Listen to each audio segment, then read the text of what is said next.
Good to see everyone this evening. This evening we're going to be looking at Satan knowing how to divide people. Satan and division. He knows precisely how to divide folks up. He knows how to do it. And it doesn't take him long where we can see where just with that of the people coming out of Egypt, they have crossed the Red Sea, and it's not very long till we see there is murmuring, and we also see there is division that occurs there in the wilderness. They haven't even made it from Egypt into the land of Canaan until we're going to see people dividing themselves up. You're going to see loyalty to the 10 spies that were unfaithful, loyalty to Korah, who is trying to usurp authority away from Moses, that Satan knows how to divide people. And just going with that of the days of Moses, and going through the whole span very quickly, through the span of Judaism, under the law of Moses. In the days of Moses, you have everyone is to follow the law of Moses. There is just the law of Moses, and it is the law of God. It came through Moses, but it is from God. Well, how long was it till we have idolatry that is brought in? So it's idolatry and Jehovah. How long did that take? They're still in the wilderness. They're at the base of Sinai, of all places, where they know there is the presence of Jehovah there. They know that Moses has gone up. What's happened to him? We don't know what's happened to him. So they begin this logical jump into nothingness, and they create the golden calf and declare, "This is who brought you out of Egypt," which is kind of amusing to me, because I don't think they were complaining to God. They would complain to. You took us out into this wilderness to kill. Why didn't you just kill us in Egypt? You've taken us out into this wilderness to kill us. But they're not going to complain to that golden calf. I don't think they ever would have. But God's going to put an end to that. But you see already there is division that takes place. Now, we go through the history of Israel, and there is just more and more and more idolatry that builds up. There are times when things are good. We actually have to make note, such as in the days of King Saul, that as wicked as Saul was, idolatry was not his problem. Okay, as wicked as he was.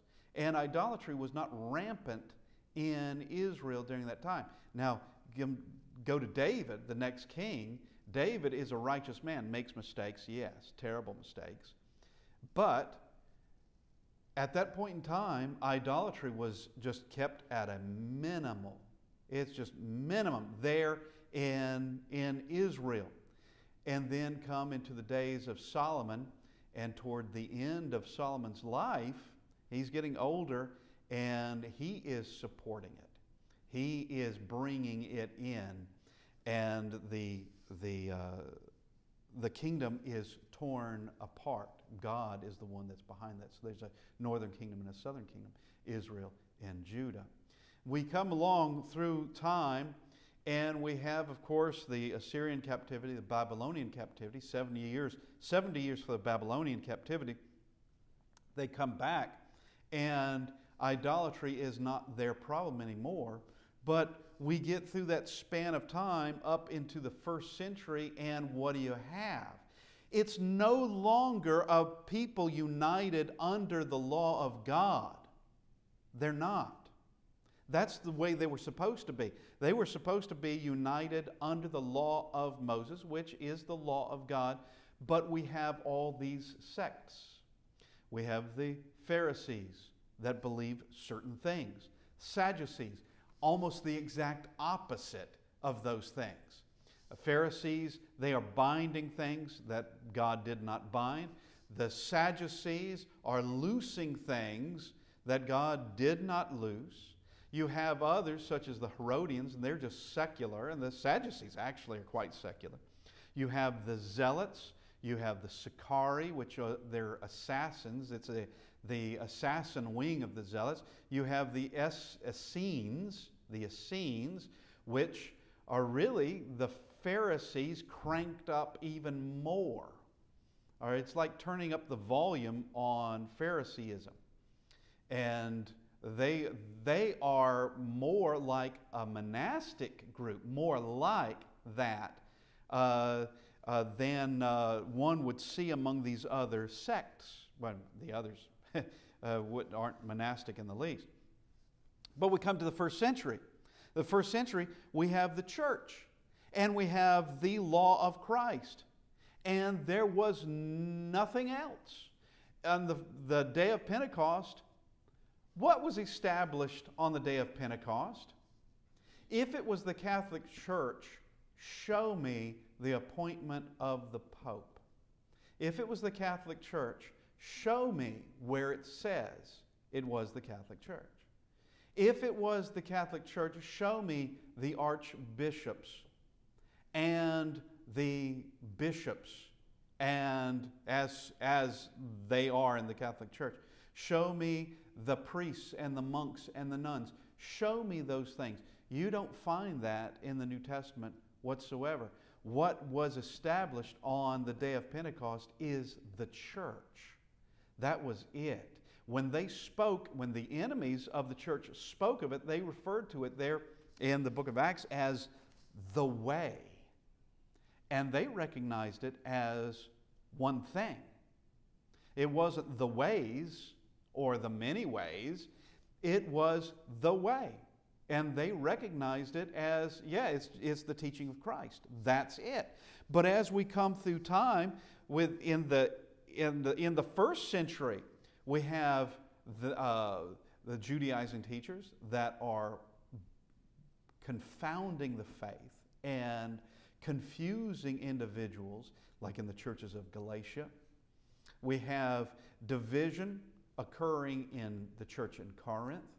We have the Nicolaitans there. We see Ephesus having it, having to have dealt with it. Pergamos also allowing it. Those things are being introduced into the church. Does it represent the law of Christ? No, they don't. They are an addition. Somebody has made that up. The church that was in the first century is just one church, and it belongs to Christ. Just one church with various congregations spreading further and further afield. Just one church. It isn't until we get to centuries later that we have that of Catholicism, and we eventually get to the point in time of the Reformation, the Reformation, which was really to reform the Catholic Church, but being that wasn't possible because of the hierarchy, because of the powers of the Catholic Church, you have the Protestant movement. But while it is heading in the right direction, it's not going far enough and finds actually a new direction. It is more of a reaction to Catholicism than it is a reaction to the truth. The truth presented as, what I mean by that is the law of Christ. Then, of course, we have how many different denominations claiming Christ, how many denominations claiming Christ today? There's too many to name, too many to number. There's large groups spread all over the world. There are small homemade groups, going into various countries. I often see something, some other group I've never seen before. I don't know what that is. Iglesia Ning Cristo. It's not exactly Spanish, but there's some Spanish words in there. What is that? Well, it's strictly Filipino.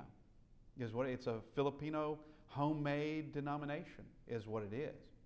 And there are some here in the States, and they still are, by and large, Filipino. But Satan knows how to divide. Let's go to Matthew chapter 12. Matthew 12. And Jesus says this: Satan will not work against his own purposes. Satan does not want to be divided. Satan is wicked. One thing that can be said about Satan is he knows his game. He knows how to play the game. And his game is to divide others, himself not. His game is that to win at least one battle, and he will never win a single battle. He never has, never will, and he most certainly will not win the war. But he's not going to work against his own purposes, and that's what Jesus says in this, verse 25. So Matthew 12, verse 25, but Jesus knew their thoughts and said to them, every kingdom divided against itself is brought to desolation, and every city or house divided against itself will not stand. Well, Satan knows this. If Satan casts out Satan, he is divided against himself. How then will his kingdom stand? It can't. If Satan is against himself, if you have his kingdom at a civil war, as we might say, well, it's not going to stand. It's not going to be very successful at anything. Verse 27, and if I cast out demons by Beelzebub, by whom do your sons cast them out? Therefore, they will be your judges. All right. Now, what Jesus says in this is Satan is smarter than to let himself be divided. He's smarter than that. Satan's not going to cast out Satan. He's not going to do it. And Satan divide others, sure, the whole thing of divide and conquer. That's one strategy he uses again and again. But let's go to Luke chapter 11. Luke 11 is very similar in this, but we have Luke 11 beginning in verse 14. And he was casting out a demon, and it was mute. So it was, when the demon had gone out, that the mute spoke, and the multitudes marveled. But some of them said, he casts out demons by Beelzebub, the ruler of demons. Others, testing him, sought from him a sign from heaven. But he, knowing their thoughts, said to them, every kingdom divided against itself is brought to desolation. And a house divided against itself falls. If Satan also is divided against himself, how will this kingdom stand? Because you say, I cast out demons by Beelzebub. He understands. Satan understands the strategy of divide and conquer. He understands it. And what is Satan trying to do here, as a matter of fact?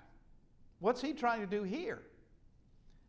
They're saying, these critics are saying that Jesus is casting out these demons by Beelzebub, but the truth of the matter is that idea of criticizing Jesus, that idea of actually blaspheming his work and the work of the Holy Spirit, the work of God, where do you think that came from?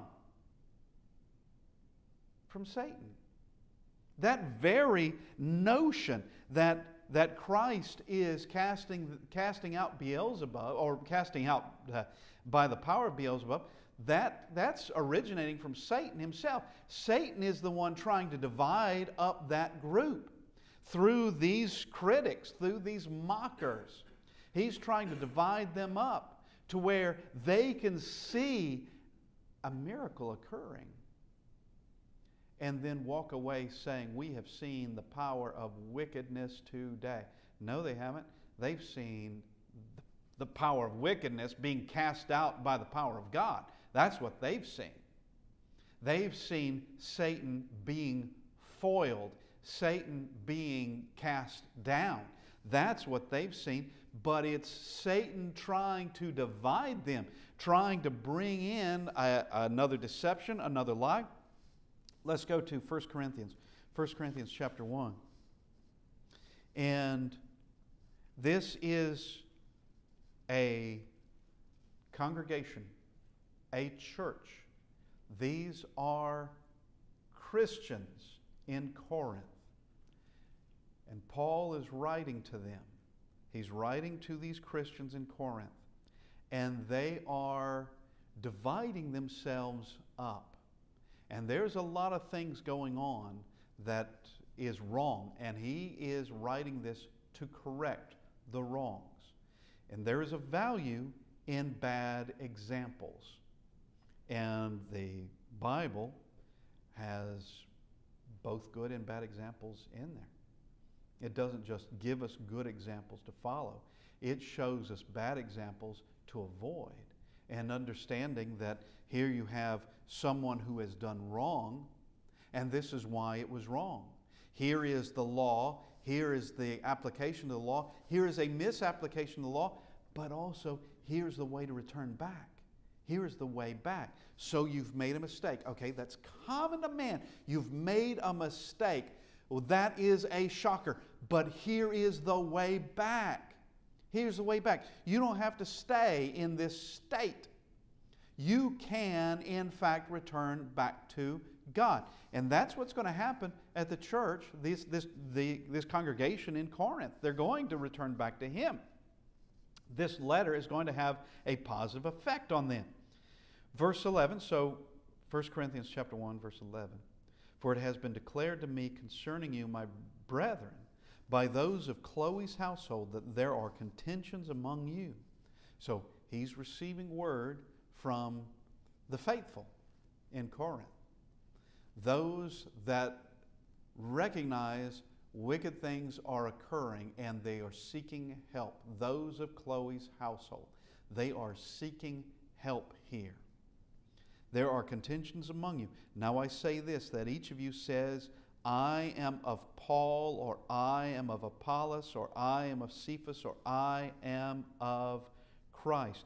Is Christ divided? We're just going to stop for a second on that question. Is Christ so divided that we have to,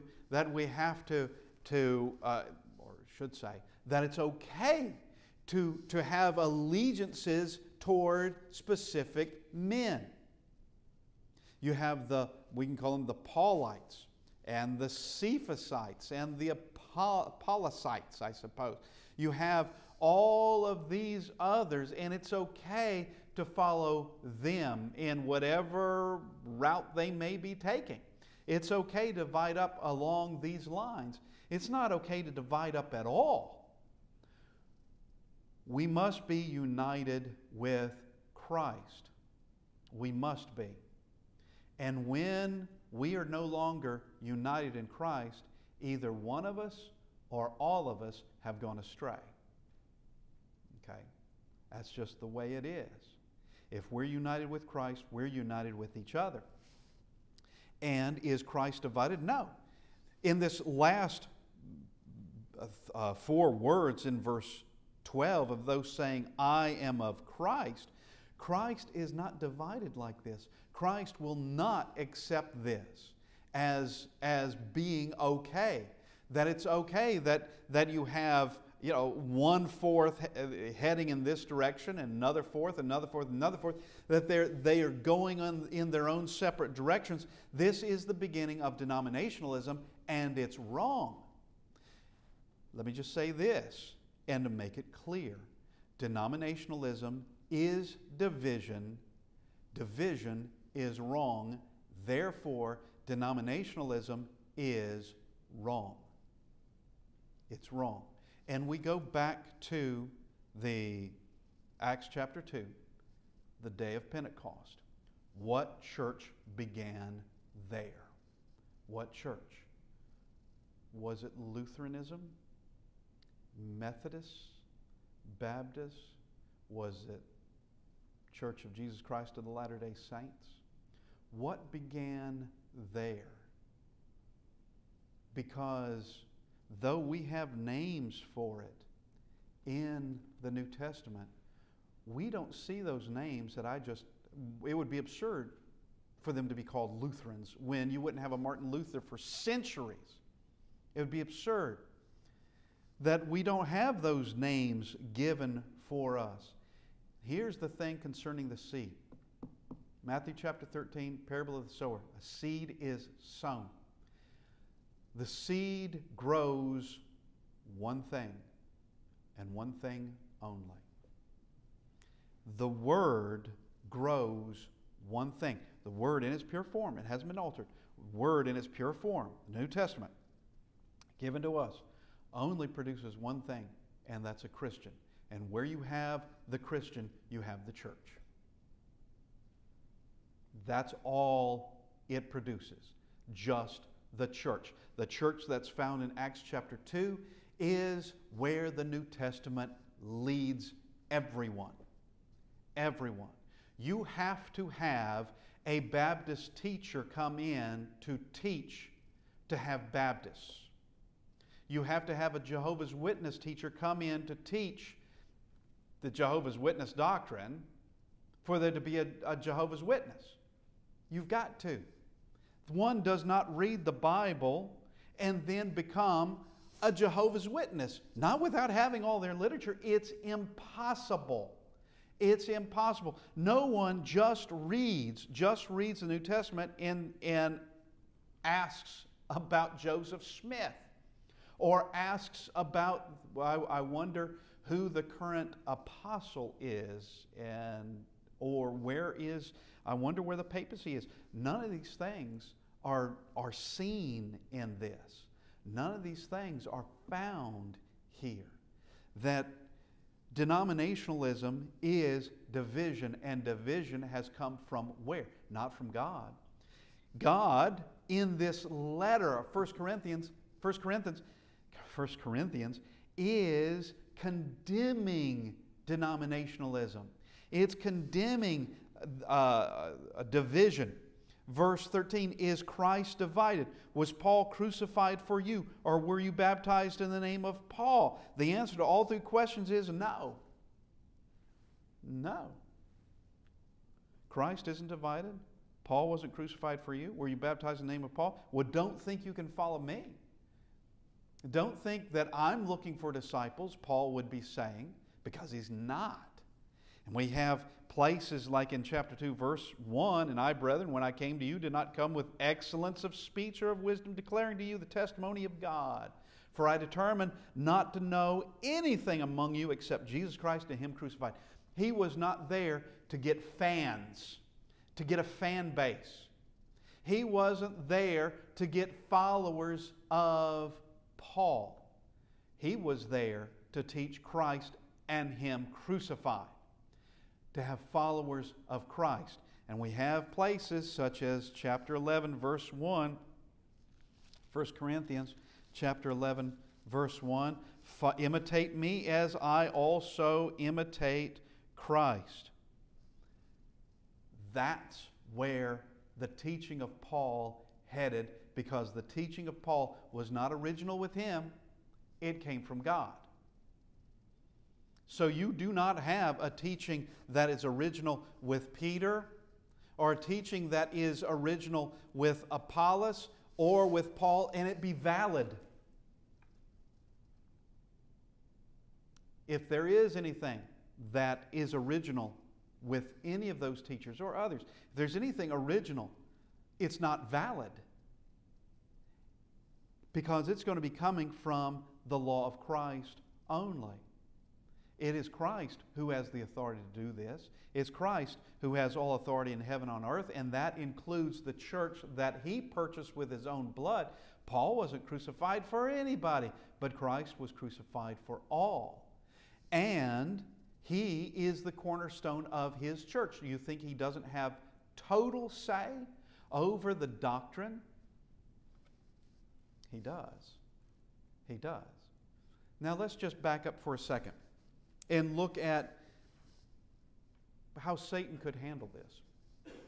Because when we look at that, we see what Satan actually has done, because we can make comparisons.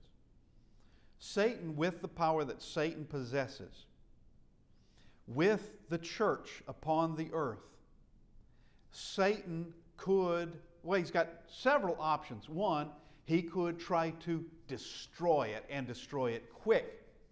And he tried, and it didn't work. He tried. Just look at the book of Acts. And matter of fact, it's described in vision form, and we can just say metaphorical form, in Revelation chapter 12. Him being described there, Satan being described as a dragon, and the church there, the righteous, being described as a woman clothed in light. And she is protected from him. She is protected. He tries to destroy that male child, that would be the Christ. He then tries to destroy the woman, and he can't do it because he's not allowed to do it. So if he can't destroy it, and ever did he try, he tried. You have James being executed. They wanted to kill Peter, but couldn't manage to do that. He kept escaping. And it seems like it would just be absurd. They never confront Peter about that. And it's a funny thing. They never confront him of, how did you escape anyway? They never, because they don't want the answer. Honestly, I don't think they ever wanted to really know how Peter got out of prison.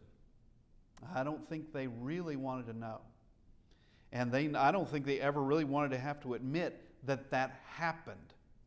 Now, there is division here under all these different names. Now, we go to chapter 3, so 1 Corinthians chapter 3, and we see, beginning in verse 1, "And I, brethren, could not speak to you as to spiritual people, but as to carnal, as to babes in Christ. I fed you with milk and not with solid food, for until now you were not able to receive it, and even now you are still not able." Verse 3, "For you are still carnal. For where there are envy, strife, and divisions among you, are you not carnal and behaving like mere men?" It has been telling to me to see denominations having the elements not of God but of men in them. Elements that didn't come from God, but elements that came from men. One are flags. There is no flag for the church. There's no flag. If there's a flag, it's in heaven. I don't know that there is one, but there is no flag. But denominations feel inclined to have flags. That just baffles me. Why? It's an earthly institution. That's why. Earthly institutions have things like that. Why do they have, and it's been a while, but I've actually shown on PowerPoint some photos I've taken of stained glass windows in churches. And the stained glass window may depict something that looks loosely biblical. You may have like this angelic looking being. I remember one that I had, this angelic looking being with a little white dog. And I have no idea what that depicted.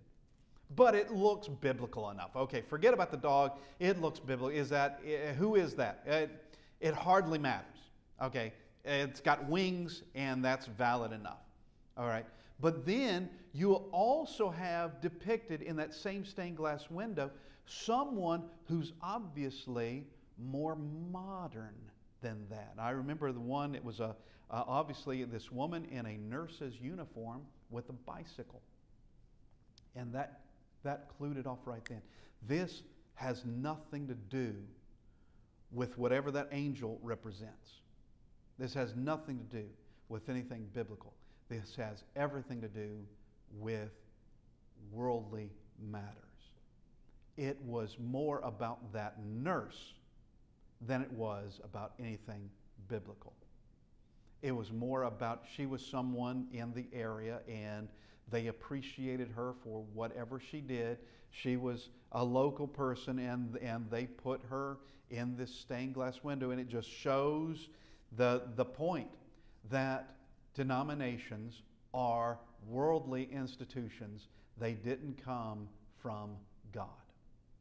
They didn't come from God, aside from the fact that God is saying they don't. And they just prove that they don't. They prove it. And one of the thumbprints, one of the fingerprints of denominationalism is that of steadily moving doctrine, bit by bit by bit. They are not steady, they shift, precisely as Jesus said they would. Someone who doesn't have God's standard is going to shift away to whatever new standard they think appropriate for the moment, to whatever new standard they think will get in more people, appeal to more people. Just think of it, the one obvious one is going from one pope to the next. You have these popes who have been adamantly against certain things, and then you have a pope that suddenly is okay with those things. Those of the past were against it. Now you have someone in there that's for it. All right, if he is the vicar of Christ, if he represents God on the earth, one has got to ask, what's wrong with God? What's wrong with God? Why was he so adamant about these things in the past? All of a sudden we have a new pope and it doesn't matter anymore. What just happened? What just happened is God wasn't in the mix ever in it. And it was just another shifting down the line to something new. And it was something in the past to, let's just bring out something absurd, but it was true, burning witches. All right, we even have King James, as in the King James Bible. He wrote some books. He wrote one on demonology, and he wrote another one on witchcraft. And it was again it, as they would say. He was again it, but he wrote on how you can tell if someone is a witch or not, and one of them was the water test, where you throw the suspected witch into a lake, and if the suspected witch sinks, well, they're not a witch, and you're actually supposed to pull them back out. Okay, you don't let them drown, you pull them back out. But even King James had to admit, there are people who can naturally float on water, because that's what witches were supposed to be able to do, float on water. So he knew, all right, well, if witches float on water, and some people can naturally float on water, and I know they're not witches, he had to come up with another thing, and that is, it's an unnatural floating. And he never saw an unnatural floating. You know he didn't see a witch floating unnaturally over water. He didn't, but he's going to put it down. He's going to put it down. And yes, it is quite a while that you have people, even in the colonies over here, that they are tossing suspects into lakes to see how they float, or if they float or not. Okay? And in the state here, I didn't mean to get off on this, but witches were hanged here in the colonies. They were burned by the Catholic Church in Europe, but the Catholic Church doesn't burn witches anymore. What happened? Why not? If it was such an important thing in the past, why has it changed now? I haven't heard of the first one. Not in centuries. There hasn't been one. Why not? If it was so important. One is denominations will always change. Always. Now, if witch burning was from God, then witch burning needs to continue. But what if it's not from God at all? Which it's not. What if it's not from God at all? Then they just did it because they wanted to, and then when things turned to a different direction, a different kind of mentality, a different type I suppose, of justice and coming into a more modern age, they decided, okay, we're going to stop this now. It is constantly changing. Constantly changing. The thing with the church does not develop. The church does not evolve. The church does not improve. It's perfect from day one. Perfect in its doctrine. Do people maintain it perfectly? Do they live it perfectly? No. No, there's always going to be failings. but it is perfect from the beginning. It's perfect. So that things that were handled with actually capital punishment in the past, whether it's witches or things much more problems that we face today of immoral lifestyles, of homosexuality and the like, that now those things are becoming permissible. God was against it in the past, but according to denominations, He's not against it anymore. Well, that would seem to be, what, an enlightenment with God? God now saw the light on the matter? What is that about? God, according to the Bible, doesn't change. There's no shadow of movement there. The sun steadily moving. God doesn't. There is the first point of where He moves. And where He has set something, that is precisely where He wants it to be. And that until He moves it, that's where it's going to be. And He's going to have to tell us He's moved it, which He hasn't. He hasn't done it. Let's go to Philippians chapter 4. This was read to us earlier. And here we see two individuals where obviously there is division between them. Something has occurred. We don't know what it is. But Satan's going to take advantage of that. Satan will take advantage of someone with hurt feelings. Satan will take advantage of someone who feels like they have been slighted, they have been insulted. Satan will take advantage however he can. I employ Euodia and I employ Syntyche to be of the same mind in the Lord. Be of the same mind. Well, that's precisely what Paul writes in 1 Corinthians 1 and verse 10. I'm just going to go there very quickly. Now I plead with you, brethren, by the name of our Lord Jesus Christ, that you all speak the same thing, and that there be no division among you, but that you be perfectly joined together in the same mind and in the same judgment. Well, here are these two ladies that they are to be of the same mind in the Lord. And I urge you also, true companions, help these women who labor with me in the gospel, with Clement also and the rest of my fellow workers whose names are in the book of life. There can be a problem between the faithful. There can be. Let's resolve it. And it can be resolved. It can be resolved. Don't let Satan make this into something bigger. And let me tell you something. Prior to Facebook and Twitter and all these other things of where people just get behind their keyboard and vent, prior to that, when people had to confront each other, they could work things out quicker.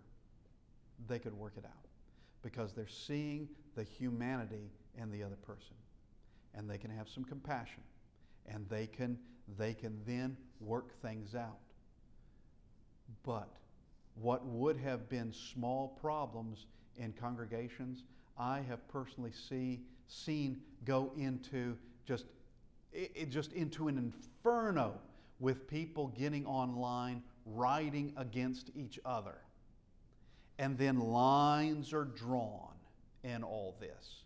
And you have enormous division of where these problems may have started off very small, but they become huge because we do not treat each other the way we used to or should when we're online, when we're just typing away late at night and letting the other person or the other group have it. And it's not right. It's not right at all. And I tell you what, it's been a while, but I just beg us all, stay away from all of that. Because I have seen the division that has taken place. And it could be two people that really don't know each other. One saying something that may seem innocent, but others hopping on, now making it something that isn't so innocent. And here is someone else who looks at that first person and making claims that first person never said They didn't say that. Now, others hopped on, and then you have people on both sides now piling on divisive word after divisive word. And it just gets worse and worse. Now, these two are to be the same mind in the Lord. They're to continue to work together. They're to continue to do things together, and not to gain friends and allies against the other and poison everybody else's mind. But they're to work it out. They are to work it out. Now we go to Colossians chapter 3, verse 1. Colossians chapter 3, verse 1. If then you were raised with Christ, seek those things which are above, where Christ is, sitting at the right hand of God. Set your mind on things above, not on things on this earth. And the earth will make you mad, because that sells. The earth will try to disturb you and try to get under your skin, because that's what the world does. The world wants to make more worldly. And the world has no solution to anything that's going on in it. It has no solution. But Christ does. Christ has the solution. Christ has the solution for all problems. Verse 3, for you died, and your life is hidden with Christ in God. When Christ, who is our life, appears, then you will appear with him in glory. Therefore, put to death your members which are on the earth: fornication, uncleanness, passion, evil desire, and covetousness, which is idolatry. Because of these things, the wrath of God is coming upon the sons of disobedience, in which you yourselves once walked when you lived in them. But now you yourselves are to put off all these: anger, wrath, malice, blasphemy, filthy language out of your mouth. Do not lie to one another, since you have put off the old man with his deeds, and have put on the new man, who is renewed in knowledge according to the image of him who created him, where there is neither Greek nor Jew, circumcised nor uncircumcised, barbarian, Scythian, slave nor free, but Christ is all and in all. There is unity. Satan would divide us every way he can. Every way he can. If this world were divided into two basic groups of physical appearances, one with attached earlobes and the other detached earlobes, Satan would try to use it. He'll use anything he can. Anything he can. And let's just face it, Marxism is all, and I don't get into politics very often, Marxism is nothing but division. Haves and have-nots. It's just about division. Those that they try to turn against another, it's all about division. And division is not of Christ. Division is always from Satan. Just put that down. It's always from Satan. Christ brings unity, and it's unity under him. It's unity in his words.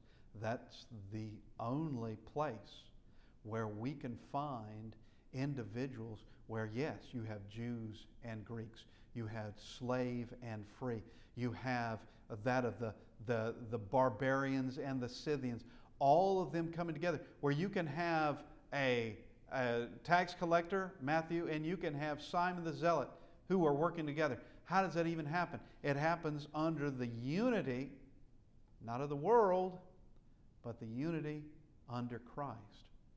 That's how it happens. That's exactly how it's done. And people who have lived their lives the way they thought they should and the way that they wanted to, and lived in the divisive nature of this world, now coming together under Christ, it is by the works and the words and the power of those words of Christ. We ask this evening that we look at our own lives. Christ brings unity. Christ brings everything that is good. All spiritual blessings are from Him. Everything for us to live right on this earth and everything to take us into eternity. Everything to take us into heaven is here for us. And it's for our learning. It's for our benefit. It's for us to live the life that He wants us to live. And it's by love that He has done all these things. And it's by love that we are to obey them. We ask this evening, if you need to respond to the invitation, that you come as we stand and sing.